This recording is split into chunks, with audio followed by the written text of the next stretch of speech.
Halklarımız, evet biliyorsunuz meclisteki komisyon meselesini çok konuştuk.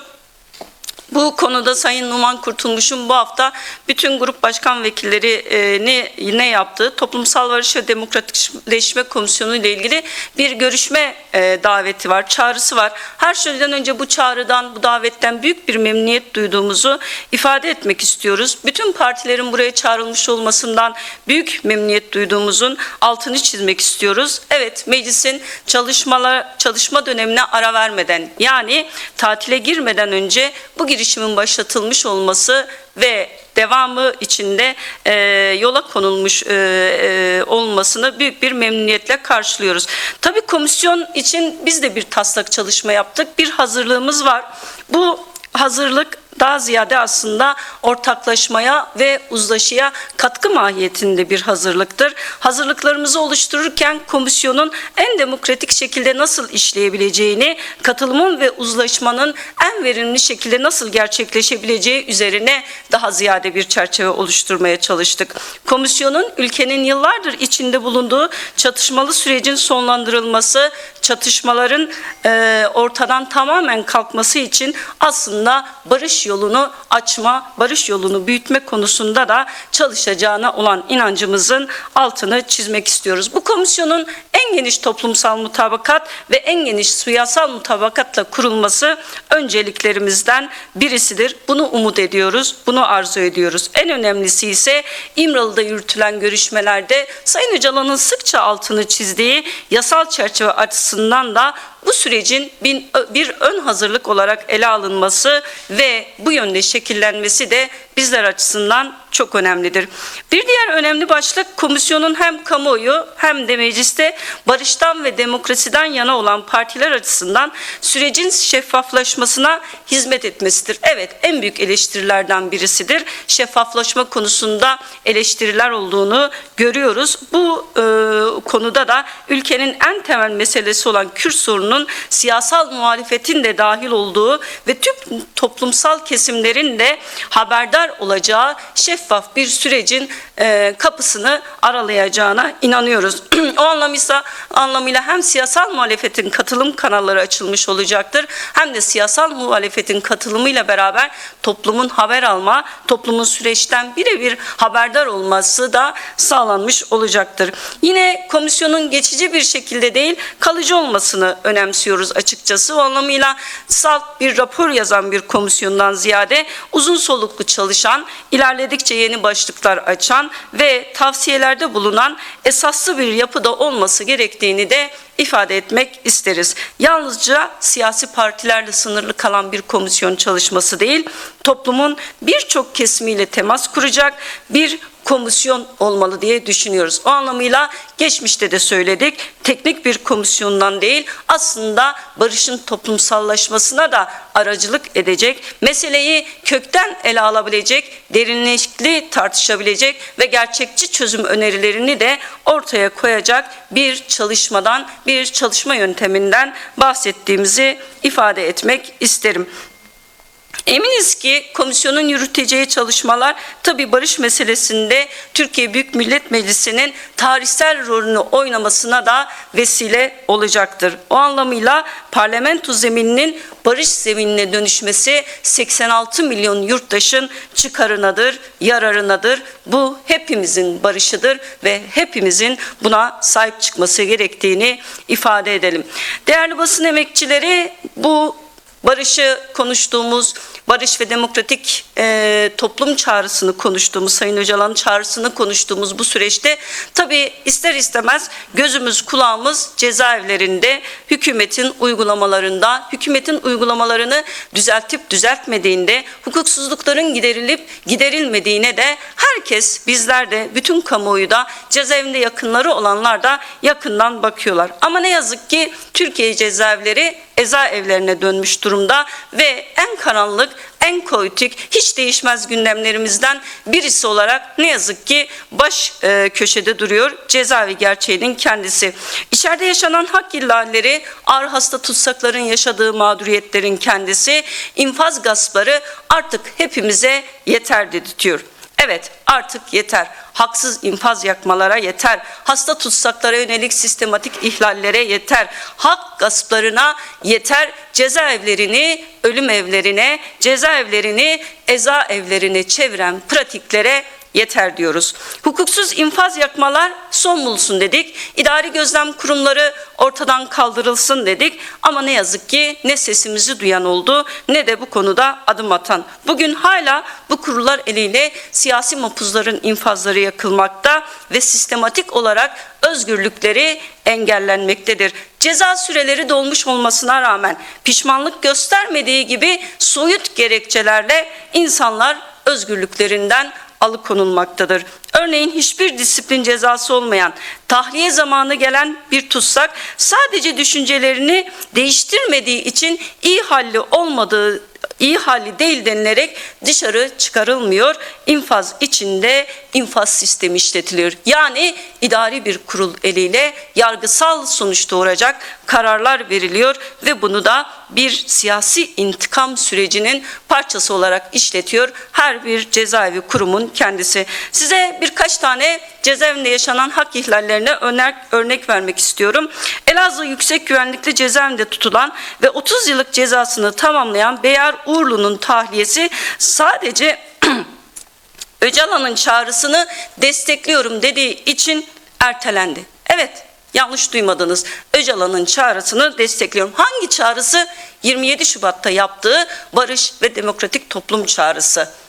Hani herkesin sahip çıktığı, hepimizin sahip çıktığı, Kürt sorunun demokratik çözümünde çok önemli bir eşiği atlatan çağrıya sahip çıktığı için Beyar Uğurlu'nun tahliyesinin ertelendiğini görüyoruz. O zaman soralım, barışı desteklemek suç mu? Savaş çırtkanlığı değil de barıştan yana olmak suç mu? Barışı savunursan özgürlüğünden alıkoyarım diyenlere bu hükümetin, bu Adalet Bakanlığı'nın söyleyecek bir sözü var mı diye buradan sormak istiyoruz. Bu gerekçeyle infaz yakmak aslında çözümden ve barıştan duyulan korkunun göstergesi değil midir? Buradan sormak istiyoruz. İdare ve gözlem kurullarının hukuksuzlukları artık arşa varmış durumda. Bakın 66 yaşındaki ağır hasta tutsak Besra Erol. Besra anneyi bizzat tanıyorum. Muş milletvekiliyken kendisiyle hem cezaevinde görüştüm hem tutuklanmadan önce görüşmüştüm. Kendisi 2 Aralık 2024'te tahliyesi 1 yıl ertelendi. Neden? Pişman olmadığı gerekçesiyle. Peki Besra Erol'un suçu neydi? IŞİD tarafından katledilen 33 düş yolcusundan biri olan Deniz Erol, oğlu Deniz Erol'un mezarının başında yaptığı konuşma nedeniyle kendisine ceza verildi ve şimdi hasta olmasına rağmen, cezası dolmuş olmasına, cezasını yatmış olmasına rağmen ikinci bir defa geçen gün yine 1 yıllık infaz yakmadan sonra, tahliyesinin ertelenmesinden sonra şimdi yeniden 6 ay daha tahliyesi ertelendi. Yani 66 yaşındaki bir annenin, bir kadının bütün ağır sağlık sorunlarına rağmen sırf pişman olmadığını beyan ettiği için ya da pişmanlık emaresi göstermedi ceza infaz kurullarının ifadesiyle içeride halihazırda cezaevinde tutulmaya devam edildiğini görüyoruz. Yine İstanbul Büyükşehir Belediyesi'ne yönelik soruşturma kapsamında tutuklanan ve cezaevine konulan Mehmet Murat Çalık. Evet, kendisi kanser hastası, Beylikdüzü Belediye Başkanı. Avukatları kendisinin 15 kilo verdiğini söylüyorlar. 18 Haziran'da tahliyesi için başvuru yapılmış ve halihazırda hiçbir şey yok. Tahliye etmek için ne bekliyorsunuz diye buradan sormak istiyoruz. Ya da Gezi tutuklusu MS hastası Tayfun Kahraman. Öngörülemeyen MS atakları nedeniyle yürüyemediği, konuşamadığı, elini kullanıp yazı yazamadığı zamanlar oluyor. Ciddi hastalığına rağmen bırakın tahliye edilmeyi, MS sevki için Eylül'e kadar, MR sevki için Eylül'e kadar beklemek zorunda. Evet, sadece bir MR sevki için bile Eylül'ü beklemek zorunda. Peki bu arada yaşanacak sağlık kaybı nedeniyle kim bundan sorumlu olacak? Bunun hesabını kim verecek? Buradan sormak istiyoruz. 73 yaşındaki Mehmet Emin Çam cezaevinde 2 defa kalp krizi geçirmiş, böbrek ameliyatı olmuş, ağır sağlık sorunlarıyla mücadele eden bir hasta tutsak. Ancak 9 Mayıs'ta sevk edildiği ATK 11. İhtisas Kurulu koğuş haline uygun olmadığı, tek başına hayatını sürdürebilir gerekçesiyle cezaevinde kalabilir raporu vermiş. Safra kesesi alınmış, işitme sorunları, unutkanlık, astigmat, miyop gibi göz rahatsızlıkları bulunan Çam'ın beyninde 3 damar tıkanıklığı tespit edilmiş. Peki bütün bu hastalıklarına rağmen ATK nasıl oluyor da cezaevinde kalabilir raporu veriyor? Buradan sormak istiyoruz. Bu göz göre göre ölüme göndermek değil midir? Adalet Bakanlığı'na, Adli Tıp Kurumu'na, Cezaevi Genel Müdürlüğü'ne sormak istiyoruz. Bütün bunlara ne dediklerini merak ediyoruz. Peki sadece ATK'ye gitmek mi mesele? Hayır, bir de ATK'ye gidiş sürecinin engellendiğini görüyoruz. Antalya S tipi cezaevinde olan Devrim Ayık, %76 engelli ve ağır Crohn hastası ama ATK'ye sevki keyfi bir şekilde engelleniyor. Neden? Buradan sormak istiyoruz. Bütün bunlar yaşam hakkı ihlali değil midir? Sağlık hakkı ihlali değil midir? Ya da 85 yaşındaki Sıddık Güler, ağır hasta, yürüyemeyecek durumda, kalp hastası, tansiyon hastası, görme işitme kaybı yaşıyor ama ne tahliye ediliyor ne ATK'ye sevk ediliyor. Yetmedi, yaşamını biraz olsun kolaylaştıracak elektrikli sandalye bile kendisine verilmiyor. Evet, bütün bu saydıklarımız sadece birer örnek.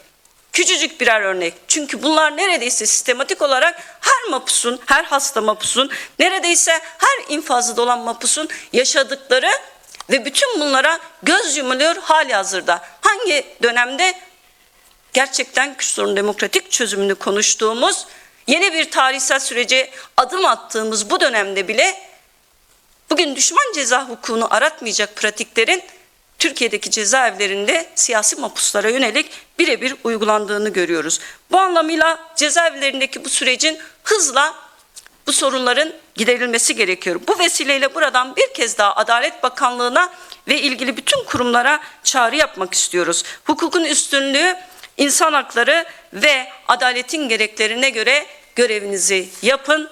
Adaletin gereklerine göre hareket edin demek istiyoruz. Değerli basın emekçileri, değerli halklarımız, bu hafta yine meclise toplum karşıtı, doğa karşıtı, doğa düşmanı bir yasa geliyor. Biliyorsunuz geçen hafta Sanayi Komisyonu'na, özellikle altını çiziyorum, Sanayi Komisyonu'na zeytin ağaçlarını katledecek bir yasa tasarısı getirdiler. Ve 26 saatlik görüşme sürecinin sonunda da tek bir virgülünü dahi değiştirmeden komisyondan olduğu gibi geçirdiler. Şimdi bu haftalık takvime göre bu zeytin yasasını, zeytin talan yasasını meclise, genel kurul gündemine getirmek istiyor AKP iktidarının kendisi. Ama bu çok tepki duydu, buna çok tepki geldi diye şimdi onu geri çekelim, iklim yasasını getirelim diye de bir yaklaşımları olduğunu görüyoruz. Hiçbirinin diğerinden farkı yok. İklim yasasını eline alacak olursak komisyona çekmişlerdi. İlk 4 maddesi kabul edilmişti. Yeniden üzerine düşünelim, komisyonda konuşalım. Çok itiraz var. Bir gözden geçirelim demişlerdi. Komisyonu toplamadılar. Gözden geçirmediler. Ama şimdi zeytin yasasına yönelik muazzam bir toplumsal infial ve itiraz olduğu için onu bekletelim. Onu öbürü iklim yasası unutuldu. Onu getirelim gibi bir yaklaşımlar var. Bunu kabul etmediğimizin özel olarak altını çizmemiz gerekiyor. Şimdi siyasi iktidar doğayı bir meta olarak görünüyor. Doğayı sömürülmesi gereken bir meta olarak görüyor. Dağ, taşı, her tarafı kazabileceğini, her yerden maden çıkarabileceğini düşünüyor ve sanırım madenin yenilebilecek bir şey olduğunu da düşünüyor. Yarın öbür gün zeytin bulamadığımızda kömür herhalde koyacağız sofraya. Çünkü gerçekten gözlerini maden bürümüş bir iktidar gerçeğiyle karşı karşıyayız.